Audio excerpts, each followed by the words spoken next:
11 days of June, the year 2022, and the countdown to the August polls continues. Azimio la Umoja One Kenya Alliance is seeking to have a majority of elective seats in the coming parliament. What is their strategy? We'll be letting you in on how this is going to pan out. Plus, the Kenya Kwanza Alliance. Why are they now prioritizing the textile industry? We got details of this contained in our comprehensive news bulletin that begins right now. A very good evening once again. My name is Safina Chieng Oma, standing in for Catherine Kasavoli. Let's now get the top stories.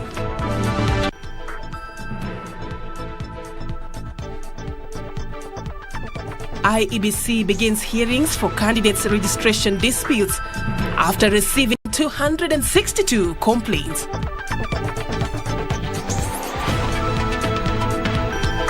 An emotional send-off. 3 of the 4 Masimba shootout victims buried today.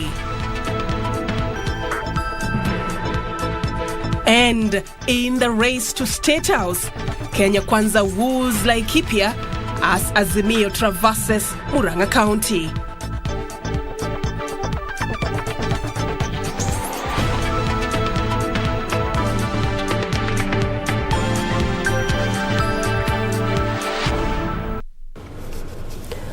Once again, welcome to the broadcast, and tonight's edition of The Living Legends, we are going to be featuring a literature scholar whose work is not just in the world of letters, but also in women's rights advocacy. Daniel Wahome spoke to Professor Wanjiku Kabira, Professor of Literature and the founder of the University of Nairobi's African Women's Studies Center. Very interesting interview coming up your way. Plus, later on, we'll be letting you in on what is the latest in the world of sports. Topi Liambila is with us, and also Lensa Odingo, Michael Anka on the sign language interpretation. Now, let's begin straight away with our top story. The Independent Electoral and Boundaries Commission, IEBC, Saturday commenced hearings of disputes arising from the just concluded candidates registration exercise. IEBC Chair Wafula Chebukati, while launching the Disputes Resolution Committee hearings at Milimani Law Courts, said the commission has received a total of 262 complaints ranging from MCAs to President. Chebukati revealed that the cases will be heard in the next 10 days. The Independent Electoral and Boundaries Commission, IEBC, has set 3 panels to hear and determine disputes arising from the candidates' clearance exercise for the August 9th general election. The Dispute Resolution Committee hearings were launched by IEBC Chair Wafula Chebukati, who affirmed that the Commission will adhere to the principles of natural justice and the Kenya's Constitution. Section 74 of the Elections Act provides that the said electoral dispute shall be determined within 10 days of the lodging of the dispute with the Commission. So 10 days from today, we shall have heard, finalized and given decisions on those disputes. Chebukati said those who will not be satisfied with the decision of the committee have an opportunity of seeking other remedies, including the High Court. And from the panels that decisions will be delivered within 48 hours of the hearing of the complaints, and orders and decisions, typed decisions and orders will be availed to the parties at the time decisions will be delivered, so that if anybody is not satisfied, they'll have a chance also to proceed to the courts for other remedies. The 3-panel team filed 262 disputes from different complainants and is set to hear and determine the cases after the end of 10 days beginning Saturday, 11th June 2022. Peter Kilonzo Mwasia, who was eyeing the Mukuru Kwanjenga member of County Assembly seat, had his case adjourned to the 10th of this month, where the panel is set to issue a judgment. Bernard Omar, who is suing the Embakasi South returning officer for denying him a chance to present his MCA's documents for clearance for arriving late, had his case adjourned too. After the end of the Dispute Resolution Committee hearings, IEBC is set to publish a complete list of all registered candidates on 20th of this month. Frederick Muki for Legends Edition. Thank you, Mwoki, for that report. Now, 3 of the 4 Masimba shootout victims were today buried in an emotional send-off attended by hundreds of mourners and leaders in Kajiado County. The burial of Letomir Topoika, Stanley Ntidu and Duncan Kanari was preceded by a requiem mass. The 4th victim, Dennis Madheka Mutua, will be buried on Monday.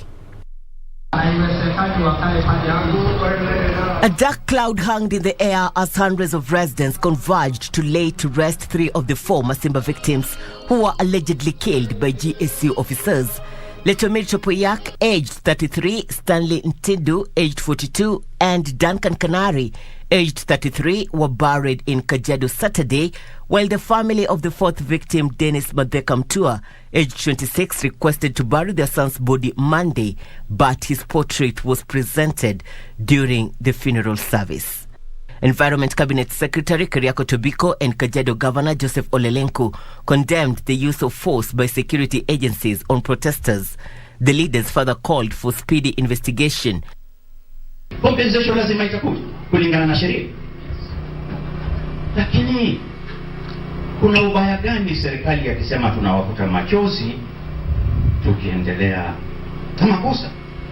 Tunataka kuona wale wameua watu wetu sababu wanajulikana kwa shiko. The leaders further called for speedy resolution by the Kenya Wildlife Service in ending the human-wildlife conflict and called for arrest of officers behind the killing of the Masimba victims. We are assuring you of our support. We are assuring you that no stone will be left unturned as we investigate this matter. The Independent Policing Oversight Authority, IPOA, Thursday opened investigations into the killing of Masimba victims in line with the provisions of the IPOA Act, which dictates that deaths and injuries occasioned by actions of the police be investigated by the authority. Irene Mchuma Odim, The Legends Edition. Now, a section of Masai leaders have filed an urgent case at the International Court of Justice, ICJ, to stop what they say is the unlawful attempts to evict the Masais from their ancestral lands by the Tanzania authorities for game hunting purposes. Led by Narok North Member of Parliament Moitalel Ole Kenta, they termed the eviction of pastoralists by Tanzanian authorities as inhuman. They also have called on President Uhuru Kenyatta to intervene on the matter. Beatrice Gatonye-Ngetich with details of that story.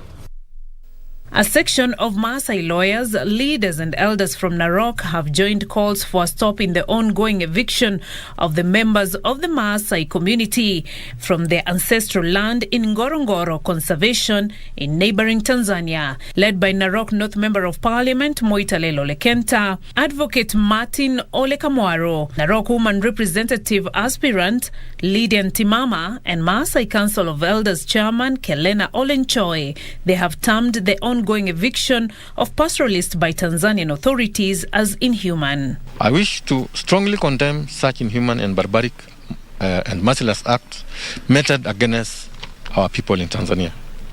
The international community should fight for the rights of pastoralists, and the Tanzanian authorities should take recognition of their contribution to the national economies. Kenta, who is eyeing the Narok governor seat, also announced that he had constituted a group of lawyers to file an urgent case at the International Court of Justice over what he termed as blatant infringement of the rights of the indigenous community. And I would like to advise the legal team to institute against the government of Tanzania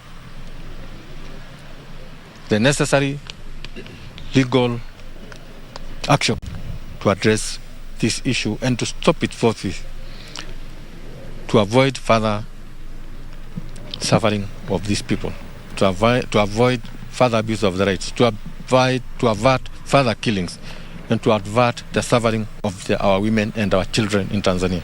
They have also called on President Uhuru Kenyatta to engage his Tanzanian counterpart Samia Suluhu to resolve the matter and put a stop to what they termed as harassment of the pastoralists by Tanzanian security forces. Wamefuga katika ng'ambo hii na hawana pahali pa kuja, wanaondolewa kwao.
Alliance held an economic forum at Olkalau, Nyandarua County.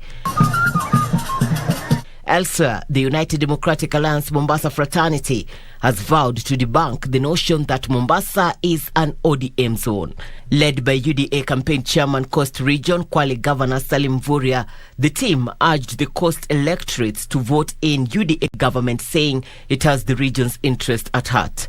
Katika siku 100 za kwanza, yale shughuli zote, biashara zote zinazofungamana na bandari ya Mombasa zitarudi hapa Mombasa.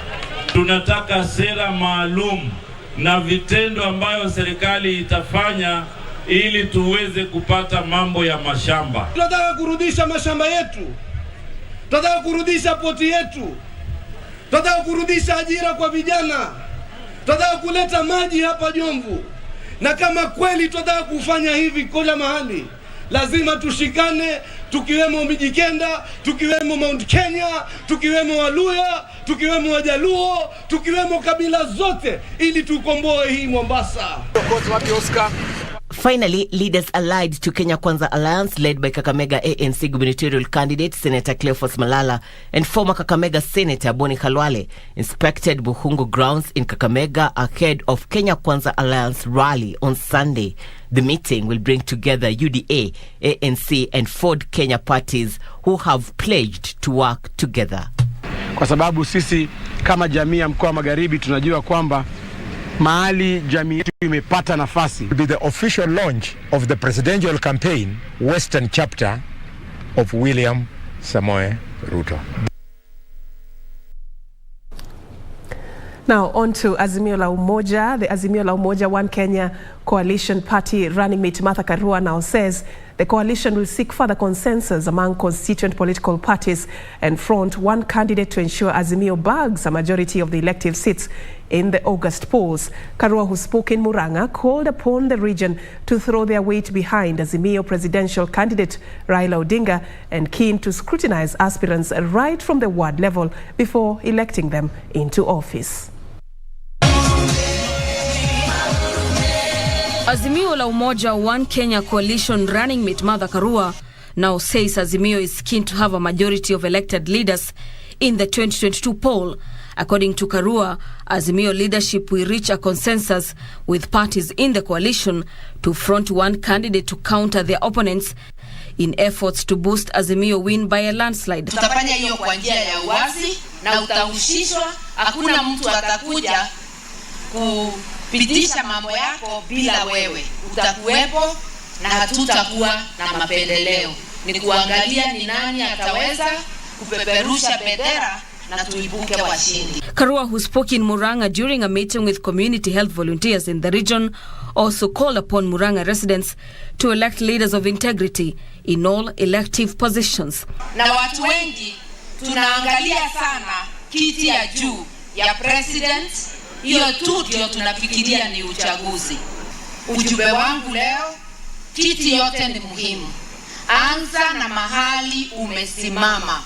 Sababu hata ukimchagua president tunayompenda, yale yote anataka kufanya, mengi itakuja katika ofisi ya gavana.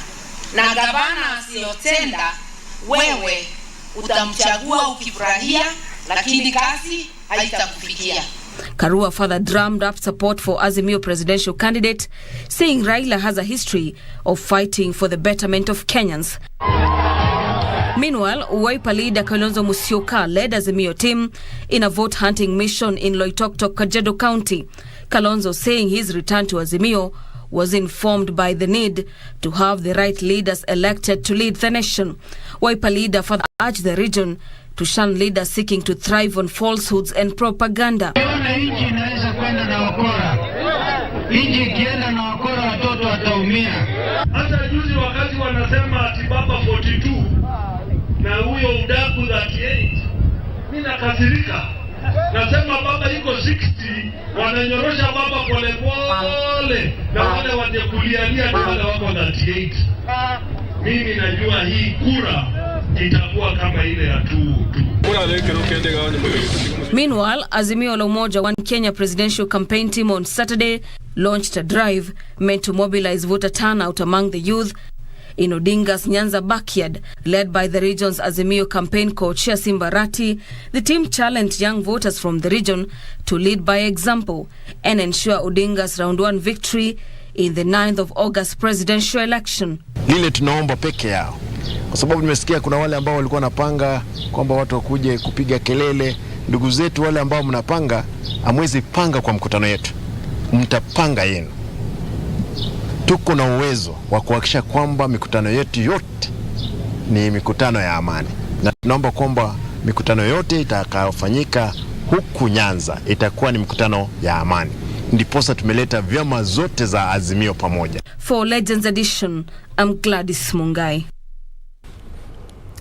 All right, thank you, Gladys. And on that political note, that's how we take our break. But remember, tonight on Living Legends, we celebrate Professor Wanjiku Mukabe Kabira, who is a powerhouse, having served as an associate professor of literature at the University of Nairobi. But her literary prowess did not just end in the lecture room. She has many books under her name, books that speak of her other side, that is women rights advocacy. Daniel Wahome has sit down with her. You want to hear more about that story, do stay with us. It will be coming in the course of this particular broadcast. Plus, we got details on what has been the latest from the world of sports. Topili Ambila will be joining me shortly for that. But now, let's take a break.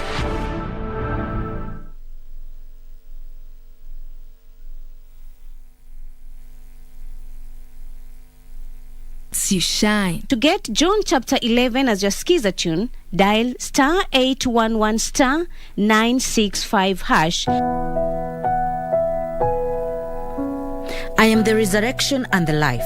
The one who believes in me will live, even though they die. John chapter 11 verse 25. To get John chapter 11, dial star 811 star 965 hash. To get John chapter 11, dial star 811 star 965 hash. Welcome to the 5th edition of the Kalasha International Film and TV Market.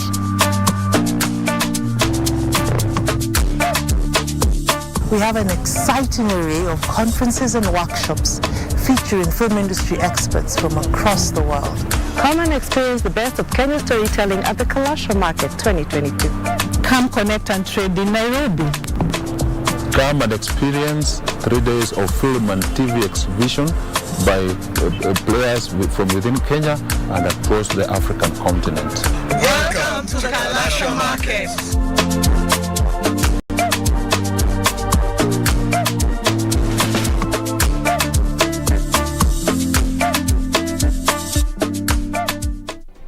Do you have a new story to share with KBC? Get in touch swiftly on email news@kbc.co.ke or call 0723-892-654 or 0734-780-124.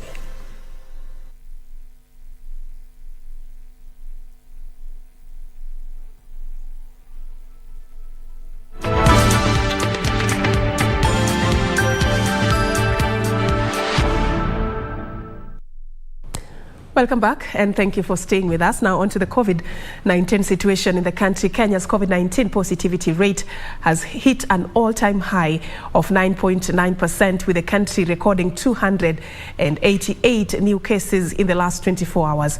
Of the cases, 229 are Kenyans, while 59 are foreigners. Nairobi has the highest COVID-19 caseload with 193 cases, followed by Kiambu at 41, with Nakuru and Mombasa recording 22 and 10 cases respectively. Concerns over the surging COVID-19 curve in the last few days, with 288 people having tested positive for COVID-19 in the last 24 hours. This representing a positivity rate of 9.9%. According to statistics, Nairobi County leads with 193 cases, followed by Kiambu's 41 and Nakuru's 21 cases. Mombasa recorded 10 cases, Murang'a 6, and 5 cases were recorded in Kisumu. These numbers indicative of the need for Kenyans to be extra vigilant and avoid tipping over to a double-digit positivity rate. In the latest report released by the Ministry of Health, no patient has succumbed to the disease. However, 45 people are currently admitted in various health facilities, while 1,622 are under the home-based and isolation care program. 4 patients are in the intensive care unit and on supplemental oxygen. As of 11th June 2022, a total of 18.4 million vaccines have been administered across the country. Of these, 16.5 million doses have been administered to the adult population.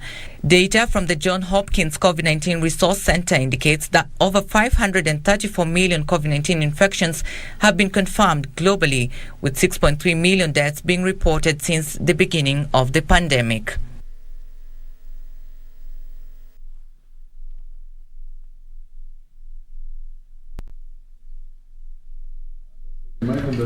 All right, welcome back. And as we continue, now I want to take you to the counties. Over 500 locals and students turned up to participate in this year's 10-kilometer Mata Hat Run, which kicked off at the Bishop Sulumeti Girls High School in Kakamega County. The annual event seeks to raise funds to assist needy children undergo corrective heart surgery and testing for heart defects. This and more in the county news roundup with our reporter Pauline Nasimio.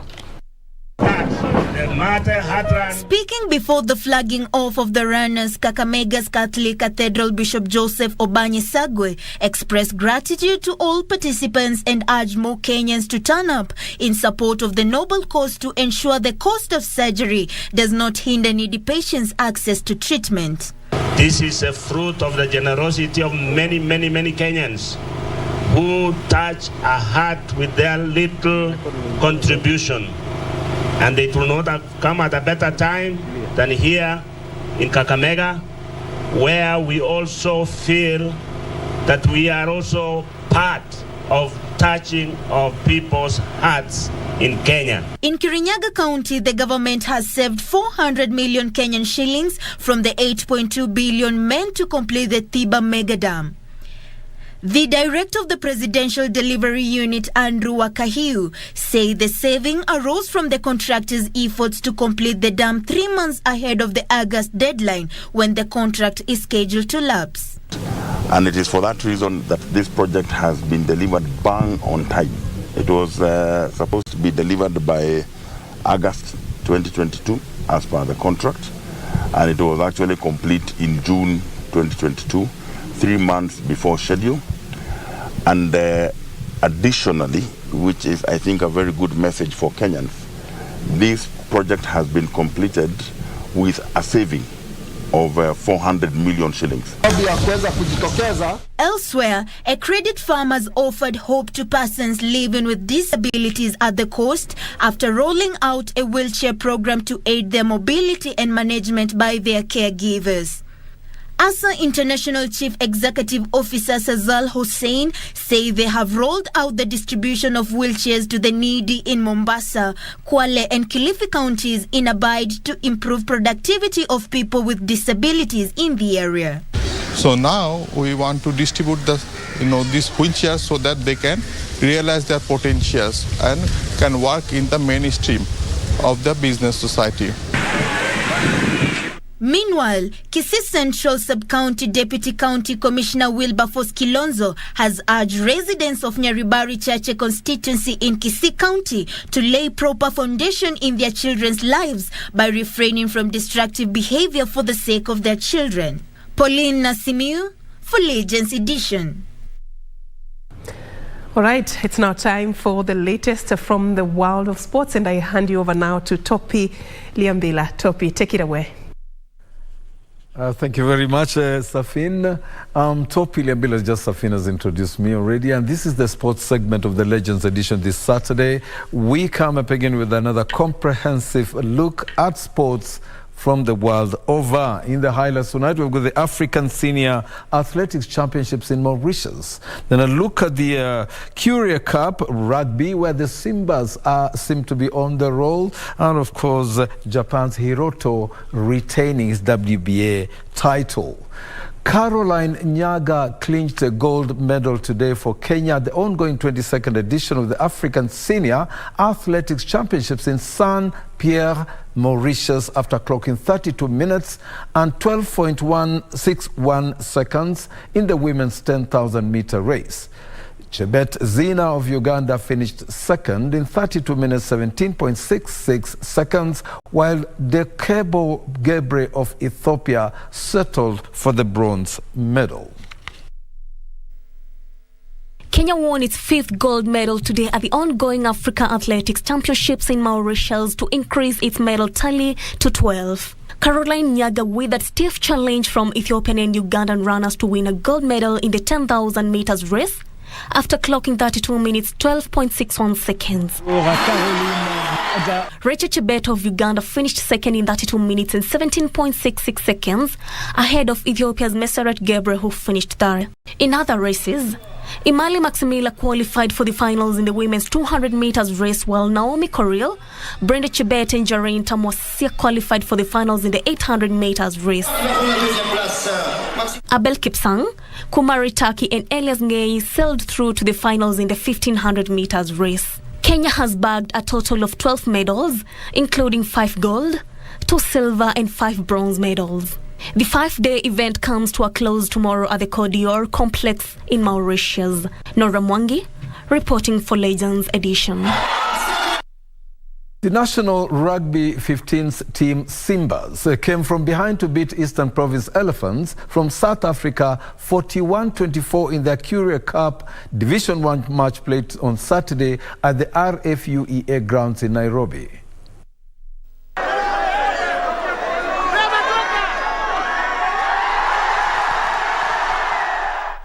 Kenya began the game under pressure from the South African opponents Elephants, who led 24-13 at the break thanks to tries from Johannes Huisaman, Diego Williams, Gerrit Huisaman and Davian Swanpol. Kenya staged a comeback in the second half as Vincent Tonyala scored 2 tries, with Malcolm Onsando, Collins Injera and Darwin Mukiza scoring a try apiece to help Kenya to the victory. Well, to come down from 17-0 against a team who was second in the Currie Cup is a huge credit to the boys' mental strength. Because at halftime, I think we had to have an honest discussion about our performance in the first half. It wasn't pointing fingers or anything, but the boys themselves knew that they've let themselves down in terms of the errors. The second thing is we had to play the game in the right parts of the field. Rugby is a tough sport when you're trying to play it in your half, particularly deep in your half. The tempo has been high, and we've been learning through camps, through games, and as you can see, even the game of change, the structure is now coming through, and we are playing a very good rugby, because you can imagine playing the top side, you must adjust to them, their style of play. Following the victory, Kenya has now registered its second win in the Currie Cup Division 1 matches after beating Leopards last weekend. Kenya used the championship to prepare for the forthcoming Africa qualifiers for the 2023 Rugby World Cup in France. Kenya is set to play Uganda in the quarterfinals, with the winner meeting the winner between Senegal and Algeria, with the second semi-final pitting Namibia and Burkina Faso, while the other semi-final will pit the winner between Zimbabwe against Ivory Coast. It's a quarter-final, semi-final and a final. We lose, we're out. So the performance is that every game is a final. 28 players are going to be selected. Those 28 players must go to France knowing that the game against Uganda is a final. The semi-final is also a final, and the final is a final in itself. I think we're in a good position.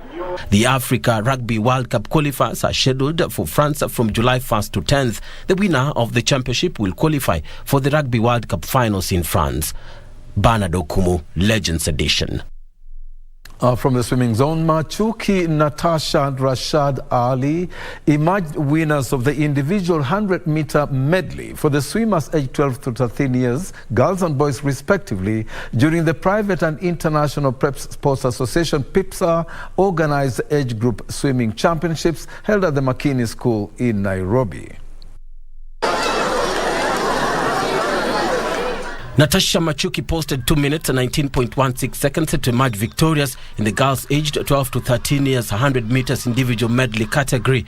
Natasha relegated Tracy Luenya and Cyrilla Odanyiro to second and third positions respectively. Rashad Ali won the corresponding category among the boys, finishing in 1 minute 37.36 seconds, as Raymond Musyoki and Mayon John wound up in second and third positions respectively. Langata Nisa had no match in the girls aged 7 years and below 100 meters individual medley, as she finished first after timing 2 minutes 44.21 seconds. Trivada Innocent and Alina Lalji were ranked second and third respectively. I'm practicing swimming. Swim for Kenya. Adega Aurora won the girls aged 12 to 13 years 100 meters individual medley after clocking 1 minute 45.90 seconds. Ariana Uma and Amani Otieno set for second and third places respectively. Ivy Abija, who was among the top 10 finishers, used the championship to better her performance as she looks forward to representing the country in international championships. I want to find a good school that I can go to that can recommend me for university outside the country with a full-on swimming scholarship, so that I can take my talent to the best. I be a professional swimmer and I'll come back to swim for Kenya. A total of 23 schools participated in the two-day championship that was used as qualifiers for the national championship scheduled November. It is inspiring talent, especially for these young people, because these are leaders for tomorrow, and this brings us joy when we chip in and do something to inspire possibilities. The level of competition is quite high. We expect children coming from all the way from Lukenya. We have others coming from Aga Khan and various other students. The coaches have really trained hard for this particular event, and so we expect to have quite a number of records. Bernard Okumu, Legends Edition. 24/7's low handicap polo team defeated Jacaranda Motors team 2-1 in the season opener match played at the Northern Kenya Polo Club here in Nairobi. 24/7's low handicap team player Bobby Kamani says his team has set its eyes on clinching the title this season. Let's take a listen. That's a nice shot under the neck moving forward. Speaking after the game, Bobby said that he was glad to open the season on a high note. He said his team has rectified mistake made in the last season and has gained more skills than Jacaranda Motors team led by Kevin Jumba. It was a lot of fun being out there. It's always appreciated a win. I think our team did very well to communicate on the ground. I think our strategy was a lot better than in previous chakras and in previous tournaments. So yeah, I think communication is key, and I think teamwork is key. Though his 6-month training schedule has been affected by heavy rains, Kamani said his desire would have been to spend more time on the sand of the polo fields. The players played well, taking that we've just started the season, but everybody's trying to get their fitness up. The horses are doing well. It was a good game, good turnout, and we're happy with the results. I hope that I go from good to better. That's my hope, and that can only happen with practice, so I hope for the best. His words were echoed by Kevin Jumba, who said that he will do all he can and motivate his team to produce better results this season. We were really going for the win, but we couldn't get it. I think we lost it by 1 goal, but quite a competitive match, especially coming from just the concluded tournaments in Team, which was quite good for us for the last 2 weeks. So I mean, today for me it was a good match. A bit slow compared to where we were last week, but I mean, we're just building the season up. Bobby Kimani, Kevin Jumba and Josephine Gald are some of the players who have been training together for the last few weeks in readiness for the season opener. I don't think there's any secret. It's just the more time you spend on the saddle, the more time you spend horse riding, the more time you spend on the wooden horse trying to practice your ball technique. So really, it's just practice. I don't think there's any secret to it. It's just persistence. For Legends Edition Sports, I'm Daniel Mwendwa. The national qualifiers for the eSports Commonwealth team was held today, with the National Esports Federation picking a squad of 10 players across 2 events who will represent the country at the forthcoming Africa Esports Commonwealth Games qualifiers due in June. The 10 players were picked in Dota 2 and Rocket League categories. The 10 players were picked in 2 events, Dota 2, where 6 players were selected, while 4 more players were picked in the Rocket League. The selected players will battle for Commonwealth Games slots against their African counterparts in the Continental Qualifiers, scheduled the 18th of this month online. Gamers that have never sat in front of a trainer or a coach. And because we'll have a small grouping of guys in a house and with trainers and professional coaches, if we able to stream that to the rest of the public and to the rest of the gamers, then you're reaching an even bigger audience of gamers who can also benefit from the training that is going on in the house. The qualifiers, which will be held online, have attracted players from Mauritius, Malawi, Ghana, Nigeria and Namibia. Kenya has already qualified 4 players, 2 male and 2 female, in the e-football category to the Commonwealth Games due in Birmingham, UK. An opportunity to the Kenyan youth to be able to participate in both these markets. Digital sports gives them an opportunity to venture into a world. 24 countries are set to take part in the esports at this year's Commonwealth Games, where the game will be featuring for the first time. Bernard Okumu, Legends Edition. The Kenya Handball Federation is mulling over the introduction of second tier as well effect relegation and promotion in the top tier from next season. Meanwhile, former champion Cereals women's handball team began their 2022 campaign with a win after beating JKU Quat 29-12 as the new season got underway today at the Nyayo National Stadium. As currently constituted, the National Handball League system doesn't have a lower tier, hence difficulties in implementing promotion relegation of teams, but that could change if the proposed changes come into place next season. Agreed that for this season, because we have it's almost half of the year, we try to have it probably next year. In the next season, definitely, we are going to have a second division. Meanwhile, former Women's League champion Cereals began their 2022 campaign with the 29-12 victory against Jomo Kenyatta University of Agriculture and Technology. Cereals led 15-7 at halftime and held on to the lead to bag the win. Sarah Wabomba top scored for the victors with 10 goals, while Annette Baraza scored a total of 8 goals for the students. Men's defending champions Cereals were awarded a walkover after their opponents Makueni Bees failed to honor the fixture. I'm equally surprised because we had a meeting last Saturday and their representative was here and everybody was aware that we are starting today. We communicated in time and they confirmed their participation. So you never know what could have taken place until we hear from them. I might not really give any concrete response. In another men's result, Buccaneers edged out Jomo Kenyatta University of Agriculture and Technology 25-14, while Young City lost 19-26 to Nairobi City County team. The league continues Sunday with 4 matches on card. Bernard Okumu, Legends Edition. Now, on the international scene, after failing to qualify for the 2022 World Cup, Ukraine defeated Armenia 3-0 to record their second win in a row in Group B1 in the U. That's all we had for you on this weekend's edition, Legends segment of the year, the sports segment of the Legends edition this weekend. We hope that you tune in again next Saturday for another edition. I'm Topi Liambila signing off from the Legends edition.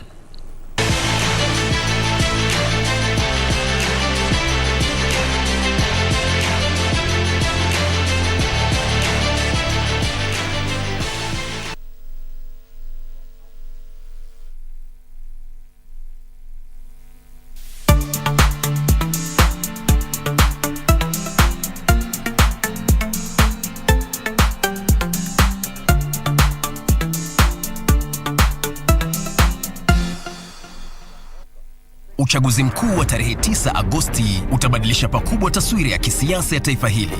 Je, hii inamaanisha nini kwako wewe mpiga kura? Kila Jumapili saa 12 jioni, jiunge nao Gladys Mungai na Harith Salim kwenye makala yetu ya Kenya ya Amua, ambapo pamoja na wadau mbalimbali watajadili na kudadavua kwa kina michakato ya uchaguzi. Fanya uamuzi wa busara. Usikose kutazama Kenya ya Amua kila Jumapili kwenye runinga uipendayo ya KBC Channel 1. Our arts and entertainment industry has evolved over the years. It is at such times that our destinies are written.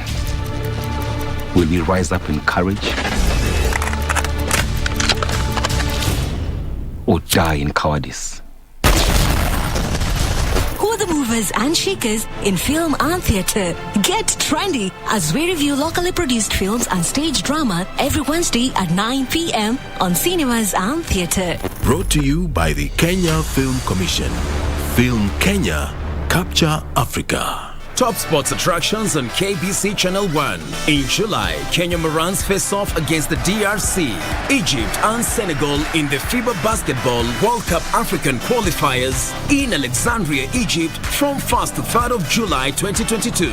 Also in July, Kenya plays South Africa in Rugby League test matches in Nairobi with the return fixtures set for October. Still in July, watch the World Athletic Championships from 15th to 24th July live from Oregon, USA, as Kenyan athletes seek glory.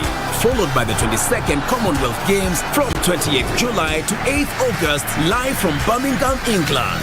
In August, join our coverage of the World Athletics Under-20 Championships from the 1st to 6th of August 2022 from Cali, Colombia. Then, in November, catch the World Half Marathon Championships on 13th November from Yangzhou, China. Now that's what sets us apart as KBC Channel 1, your true sports partner.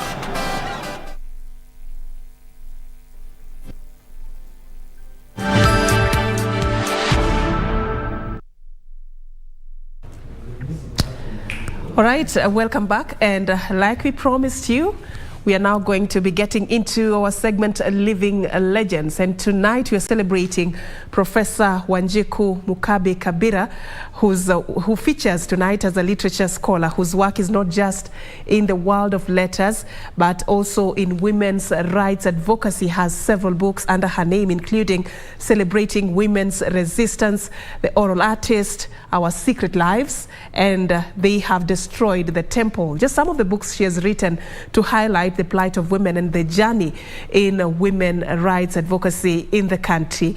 Daniel Wahome had a sit down with the professor of literature, who is also the founder of the University of Nairobi's African Women's Studies Center. We leave you now with that interview. My name is Safina Chieng Oma, and our sign language interpreter for the night has been Lensa Odingo. Enjoy. Good day. My name is Daniel Wahome. In this edition of the Living Legends, we speak to a scholar who has been actively involved in ensuring that there is women's participation in everyday life. She started as a literature scholar before getting actively involved in mobilizing women to get involved in the country's social, economic, and political spheres. She chaired the Department of Literature at the University of Nairobi and established the Africa Women's Studies Center, and also served as the Vice Chair of the Constitution of Kenya Review Commission until 2005. Our guest on the Living Legends today is Professor Wanjiku Mukabe Kabira. Professor, welcome, and thank you for your time today.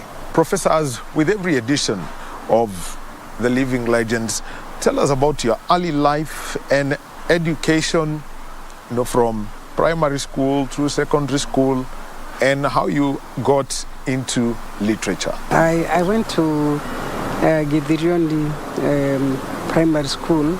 That was a government school in Lari, in Kiambu district. And for high school, I went to Loreto Limuru. And Loreto Limuru was it's a boarding school, it's a national school, you must know it, Loreto Secondary Limuru.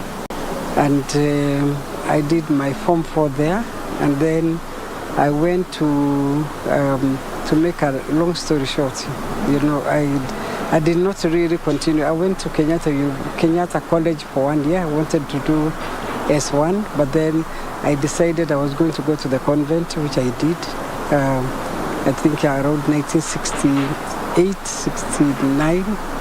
And I was there for 11 years. But while there, I also went to did A level in Loreto Msogari. And although I was a science student in high school, where I was doing biology, chemistry, mathematics, but also we did the other subjects, like we did English, literature, and other subjects. When I decided to do A level, I was much more interested in the arts. So I changed my subject from, science subjects and did history, religious studies, and literature. And I was there's a sense in which all those are philosophical subjects and critical subjects. And I think they formed probably the foundation that made me who I am today, even in the women's movement. So in fact, I remember I was the best in class in literature with other students. And after Form 6, I taught for 1 year in Kiambu, Loreto Kiambu, and also in a little bit in Eldoret, and a little bit in Taru, which is in Mombasa. And then I was allowed, since I was in the convent, to go to university, where I was accepted in 1975 September. So where I chose to do literature, philosophy, Greek, and sociology. So there were subjects which were humanities, related subjects. And again, it was very interesting to be in a philosophy class. In fact, when we were studying at that time, we could either do 3-2-1 or 3-1-1, meaning that you could do 3 subjects at the beginning, and then you drop the first 2, and you specialize in one. When I came to the second year, I was actually offered 3-1-1 in literature, meaning I specialize in literature, which is what I did. But I also decided I would continue with the philosophy on my own. Greek was actually, a subject that I was interested in terms of languages, and also to be able to read the Bible in its original form and so on. So, but that one was not a subject that was, I was going to carry to the end. So, but with philosophy, I continued dealing with it, although I was specializing in literature. So, I think the literature that we were studying at the time, or even the manner in which we studied, there was a lot of radical thinking that wasn't happening, either in high school or in A-level by the Department of Literature, when we changed from Department of English to Department of Literature. Because literature involved not just the English language, although we did it in translation, but it involved literature, global literature, and as well as African and Kenyan literature. And there was a very dynamic leader, lecturer, Anyuba Obur, who was an expert in oral literature and in fieldwork related oral literature. So we were actually traveling all over Kenya, dialoguing with communities, learning from communities, listening to oral narratives, to proverbs and so on. In fact, to what you call communities' wisdom and so on in oral literature. And then, let me say this because I think it's also very important. The approach to the literature at the time, which was adopted by the department, used the principle that you need to know what your literature is before learning what other people's literature are saying. Because through literature you learn about the people's philosophy, their values, and so on. Was the Constitution of Kenya Review Commission that was in office from 2000 to 2005, eventually served as vice chair, and this commission is better known for the work around bombers. You could tell us how the exercise through what became the bombers draft, Kilifi draft, Wako draft, whatever they called it, eventually set the foundations for the current legal framework on gender inclusion. Let me say, before bombers, because bombers actually received the draft from CKRC, the commission. And before that, the commission, which, led by Yashpa Guy, and the first vice chair was Oki Obaka, who passed away, I think, in 2002, well, yeah, 2003. Okay, yes, you know, and then after that, you know, Ukodho Gendo became the first vice chair. We had two vice chairs because Professor Salim was also a vice chair. This is initially until after Bomas. After Bomas, when Professor Guy left, Abida Ali was appointed the chair, and then the commission elected me as the vice chair for the rest of the, you know, the commission, and for the other things until, you know, after the 2005 referendum. But the most important thing I can say about what happened is the way women organize themselves from not just at Bomas, but even at the start of the process, where they put themselves at the center. They were very coordinated, they were very well organized. They influenced the law itself, because when the law was being written, the law to review the constitution, when it was being written, that is when 1/3 representation of women was anchored in the law. And it was because the women themselves negotiated for this. They became a very powerful voice. Out of 12 members of the committee, it was called the Sulumeti Committee, that prepared the legislative framework. 5 of them, I think there was myself, Phoebe Asio, Zipporah Kitonyi, Martha Karua, and I think Abida Ali, Nancy Baraza. So, but that is the one team that was completely organized. We were almost half of the team, and the others had their own political parties, but the women were one party. The women themselves, they were like one tribe. Okay, not tribe. Okay, like one party.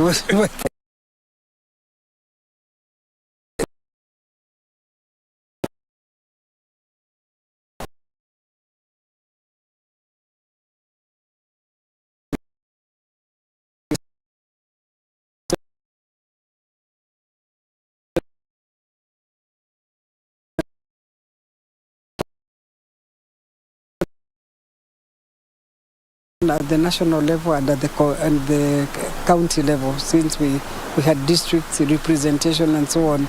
One of the biggest gains we had this was seeing more women getting into parliament.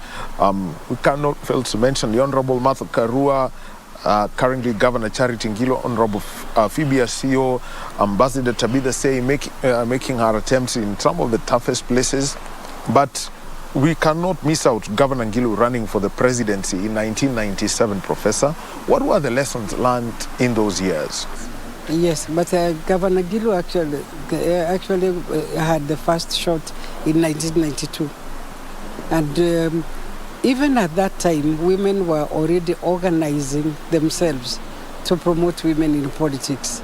And I think there's quite a bit of writing on this. Women in Politics is one of the books I've authored with some other people. Women and Democracy, which I authored with Maria Nzomo and Professor Kasiani. There's a sense in which 1997 was a culmination of a lot of struggle for the previous 10 years, beginning with 1992, when in February 1992, when women actually had a conference at the KICC, and they actually came up with the idea of the 30% as far back as 1992. And that conference was addressed by Phoebe Asio, Martha Karua, Maria Nzomo gave the keynote address, Wangari Maathai. Women in politics were actually selling their parties, to the women in the country, and saying we need to join political parties for us to be able to participate in politics. So there was a high level of consciousness raising in the 90s. And it's also, by the way, around the same period, I think 1992, when we talked about the amendment of the constitutional amendment, which allowed for multi-party democracy, going back to multi-party democracy, but which also touched on women's rights, on equal participation of women, but not in the same way. but allowed for even nominated members of parliament for women to access the nominated member of parliament. That was around the time that Phoebe Asio and Martha Karua were in parliament. And in fact, they pushed that agenda, but they were also working with women's organizations. I remember some of the organizations we were working with, were closely working with the women in parliament. There were few, but we were still working with them in parliament. And this actually ended up being coming to 1997 when the Phoebe Asio motion for the 1/3 women, not 1/3 by the way, it was for the increased affirmative action for increased participation of women was tabled in parliament. That time we were not even talking about 1/3. We were talking about adding about 18 women, 2 from each region. There were 8 provinces. 2 from each province, which makes 16, plus 2 from Rift Valley because of the size of the Rift Valley. And the motion was defeated in parliament. It was tabled in 1997. But as it was being tabled, the women were already outside the parliament and they formed the Women's Political Caucus.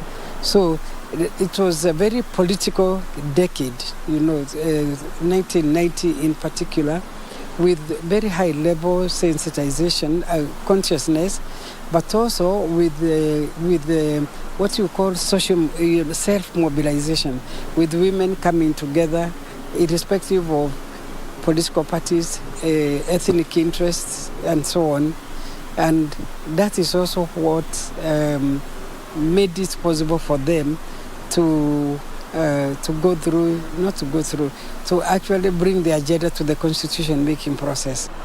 And also the University of Nairobi has the Women's Economic Empowerment Hub. There is work they're doing together with KBC around this. Tell us some of the key findings that have been made through this institution and how it is shaping, national policy. Thank you very much for that question. Let me say that when we came to KBC to request that we have this collaboration, is because we have generated a lot of data, some of which we are using, to influence policy, and we have done that. We have shared some information with the National Treasury, with the Department of Gender Affairs in the Ministry of Public Service, Gender and Social Protection. We have also shared the information with the Department of East African, with the Ministry of East African Community, particularly because we are also dealing with women in cross-border trade. We have shared with very many people, but we actually realize that the sharing that we do is not really reaching the general public. And that's why we thought about this collaboration with the KBC, particularly through our local languages, because they are still listened to. That sometimes instead of a meeting where you travel, to Nakuru to go and to talk to 40 or 50 people, we can talk to many people within the different regions, almost at the same cost or even less. So we also think that this is part of our national identity, recognizing that each community has its own language, which we actually promote, which carries their culture and so on, and that sometimes for things that affect them, they are also able to express them in their own languages. So I think it is we consider this to be a very, very important collaboration in sensitizing Kenyans, and many of them who don't get to know sometimes what is happening at the national level or even what is happening at the county level. I know that through this collaboration we have received information and excitement from the general public in Kikamba, in Nosim, I think the Masai one, in the Somali language, in Doluo, in different Kalenjin, languages and also in Luya languages and so on, and Kikuyu as well. So I think it is we feel very satisfied that actually the university is talking to the community in their own languages and wherever they are. And in this way, we find them raising the questions which we do not sometimes find in the field. Where do we find these affirmative action funds? Who is it that we should talk to if the women groups in our area are looking for the money and so on? What is CGS? What is this government package? Who can access this particular package? What is AGPO? How do you get to know about the contracts at the county level and so on? Who should apply? So in a sense, we are having a national dialogue just through KBC by communicating through our own local languages, and we think it's a very, very important tool. But this is also a tool that brings communities together on a specific issue that concerns all of them, the women's economic empowerment. So I believe that we will be able to share some of this information, even the reach, the population that we can reach through these languages. And we believe it's very good value for money, and it is very important for us to utilize these languages and communicate the information. So, and we find that they are also feeling very happy that we are talking about specific data that we have received from different counties and sharing with other counties through the different languages. We are also doing the same, by the way, with the gender budgeting, and with the gender budgeting, getting people to be aware that through public participation, because, by the way, public participation is a constitutional right. It is a right that the Kenyans have to input into the policies that are being created by government and county governments and so on.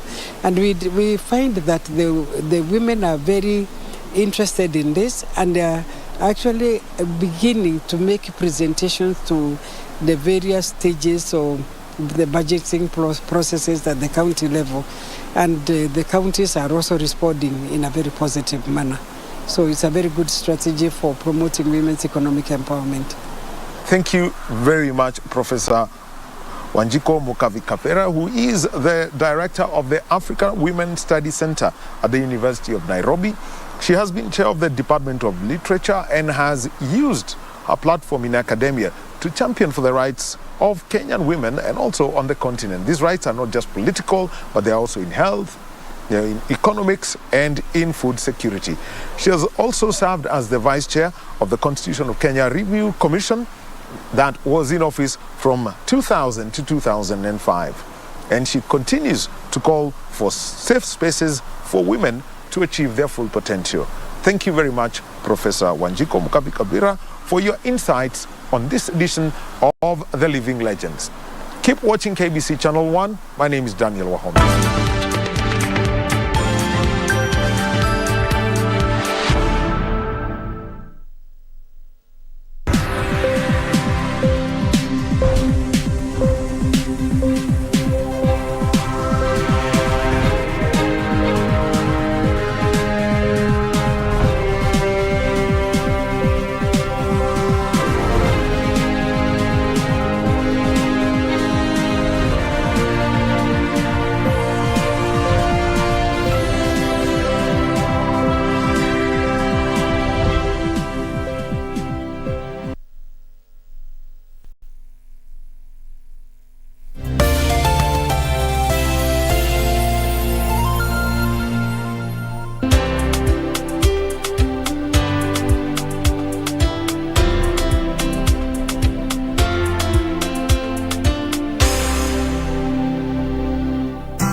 Wakati unapotunza upendo na utamaduni, ni halisi inakuwa tundo la maisha.